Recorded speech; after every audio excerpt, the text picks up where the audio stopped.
Hey, it's Dave Brown here, host of Now with Dave Brown on AMI. Check out this latest highlight from the show. There are certain topics that we will pound into the ground on the show. I'm not saying it's a bad thing, but it definitely happens. Important issues deserve revisiting from multiple perspectives. And that has very much been the case for National Disability Employment Awareness Month. What's really been delightful is the enthusiasm and multitude of ways that people want to approach the topic. So let's welcome in Jennie Bovard, who has some thoughts on the month from her experience in the working world. Hey, good morning, Jennie. Good morning, Dave. So, Jennie, you want to start this conversation from the place of personal experience. I'm just going to clear out and hand you the microphone. What's the story? Well, usually I like to tell a story with a happy ending, and this is no exception. It's going to get a little ugly here for a second, but a little over a decade ago, I had a chance to work for Canada's largest telecommunications company, and that's all I'll say about who they were. And it was a really exciting thing for me. It was in the customer service industry, which was an industry I felt like I fit in really well. So I had a bit of experience, was really excited. And our first few weeks on the job was in a training type setting, in a classroom setting. There were like 15 or so of us. And the trainers, they had swapped shifts. So one evening we wound up with a new trainer, and not long into the evening, into the shift, this new trainer says, they asked me to essentially remove my hat. I was wearing a hat because this environment was extremely bright. I have extreme light sensitivity. Dave, you can maybe relate. We maybe have some. It's part of our albinism deal. I've had plenty of conversations working in the TV world about how do we light me in an appropriate way that doesn't absolutely punish me. I'm a real pain in the butt when it comes to lighting, but you have to be able to function. And that was the case here. So I had my hat on. I was asked to remove it. And I explained really just kind of briefly because I was in amongst all my peers. I had explained, human resources and the other trainer, they know that I need to wear this hat to function. So if we want to talk about it more, we can talk about it maybe on the break. And the trainer responded by questioning that my need to wear this hat was real. It was a really snarky response to the effect of, really? Are you being real right now? This kind of language. So, and this was in front of my peers, and it was really, really uncomfortable. And it felt it felt very uncomfortable. So we tried to chat about it on the break. I really didn't make much progress with this person. I encouraged them to check in with HR and the other trainer, and they could sort of fill them in that all the documentation was there. I had done all my due diligence on my end, and they were really not very apologetic and pretty unwilling to sort of follow through on the accommodation. Long story short, I ended up wearing the hat, obviously. No one was going to tell me not to wear the hat, so I continued to wear it. But when it came time, it got worse. It snowballed, Dave. When it came time to get out onto what we call the floor in the contact center world, when you begin starting to take calls and assisting customers, they did not have my Zoom text or large monitor in place. And I had done everything on the right timeline, provided all the documentation, and requested everything I needed to request. But it wasn't available. And so this was another issue where I just didn't get the response that you should get.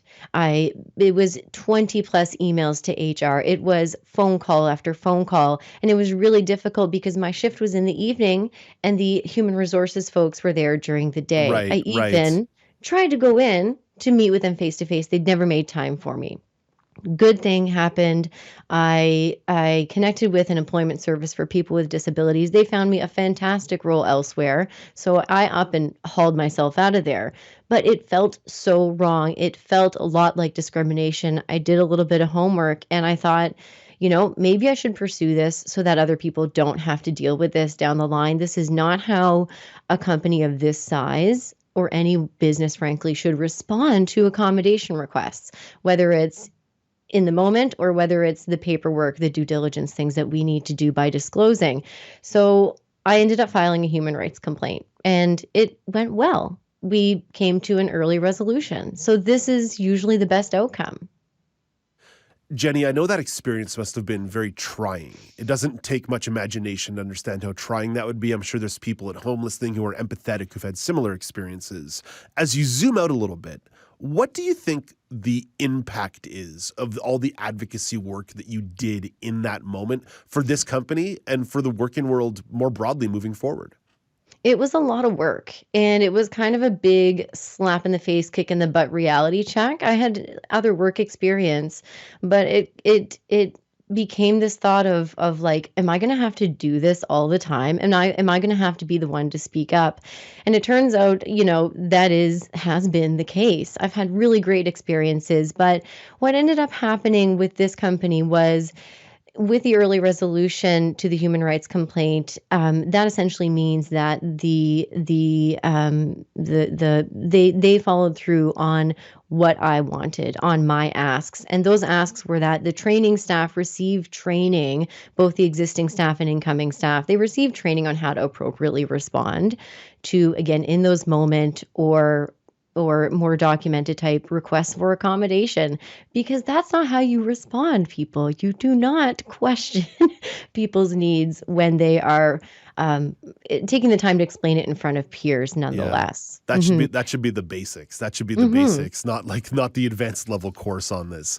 Right. Jennie, we've only got about 4 minutes on the clock here, so let's be a little rapid fire with these next couple questions. Tell me about a job that you had that was an uber positive experience.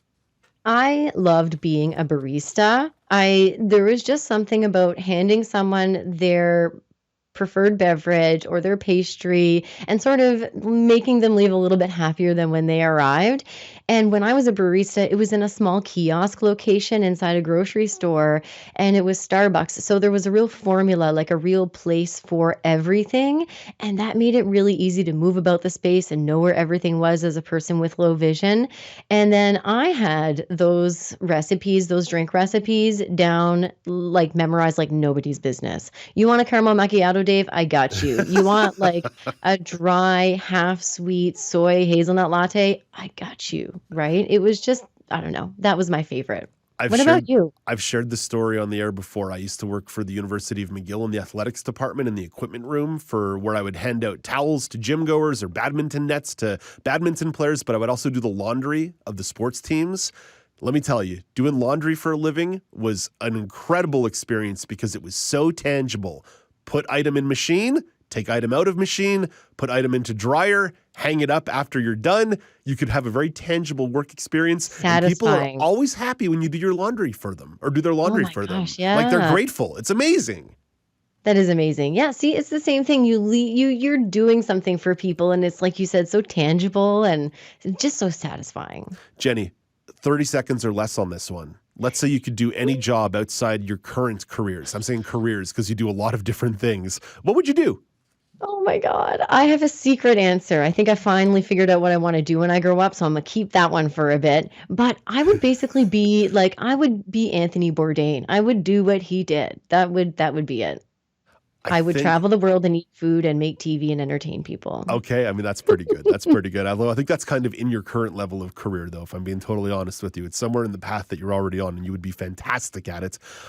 I mentioned that I liked doing people's laundry. I think if I could run a laundromat or a dry cleaner, I'd be a very happy person. I also think that if I could run a dépanneur, a convenience store, maybe connect that to my laundromat and dry cleaner, then we'd really be getting somewhere. But that sounds like a great business plan. You get people captive doing their laundry, and then you sell them a bunch of chocolate bars. You get snacky when you're doing laundry. You definitely get snacky when you're doing laundry. Do you want to dive into more conversations like this? Watch Now with Dave Brown weekdays at 9 a.m. Eastern on AMI-TV or download the podcast wherever you listen.